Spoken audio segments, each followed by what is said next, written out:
बिहार भारत की सांस्कृतिक विरासत का प्रतीक है। कांग्रेस आरजेडी के लंबे कुशासन ने बिहार को बर्बाद किया, बिहार को बदनाम किया। लेकिन अब विकसित भारत में बिहार का वही स्थान होगा जो प्राचीन समृद्ध भारत में पाटलिपुत्र का था। इसके लिए हम सभी मिलकर निरंतर प्रयास कर रहे हैं। बिहार में आधुनिक कनेक्टिविटी के लिए, सड़कों के नेटवर्क के लिए, जन कल्याण की योजनाओं के लिए एनडीए सरकार प्रतिबद्ध होकर काम कर रही है। मुंगेर से भागलपुर होते हुए मिर्जा चौकी तक करीब 5,000 करोड़ रुपए की लागत से नया हाईवे भी बनाने का काम शुरू हो रहा है।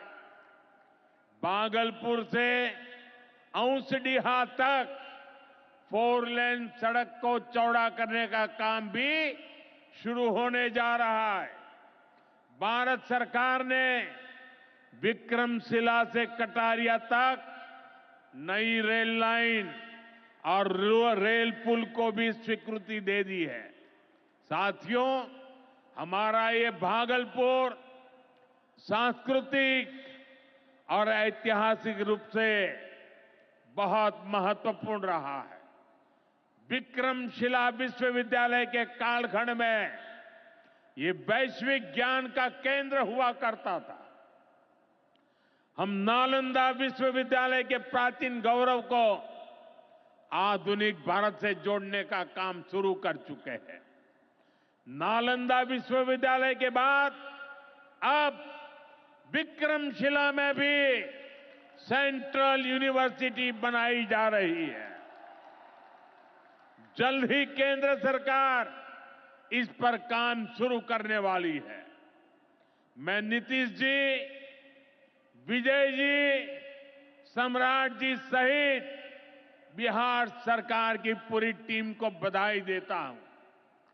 आप इस प्रोजेक्ट से जुड़ी जरूरतों को पूरा करने में तेजी से जुटे हैं। साथियों, एनडीए सरकार भारत की गौरवशाली विरासत के संरक्षण और वैभवशाली भविष्य के निर्माण के लिए एक साथ काम कर रही है। लेकिन ये जो जंगल राज वाले हैं, इनको हमारी धरोहर से, हमारी आस्था से नफरत है। इस समय प्रयागराज में एकता का महाकुंभ चल रहा है। ये भारत की आस्था का, भारत की एकता और समरसता का सबसे बड़ा महोत्सव है।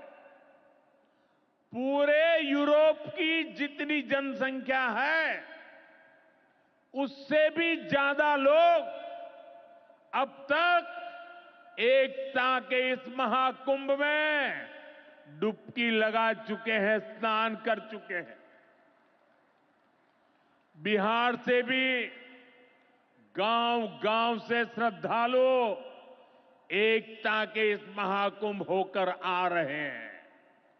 लेकिन ये जंगलराज वाले महाकुंभ को ही गाली दे रहे हैं। महाकुंभ को लेकर भद्दी भद्दी बातें कर रहे हैं। राम मंदिर से चिढ़ने वाले लोग महाकुंभ को भी कोसने का कोई मौका नहीं छोड़ रहे हैं।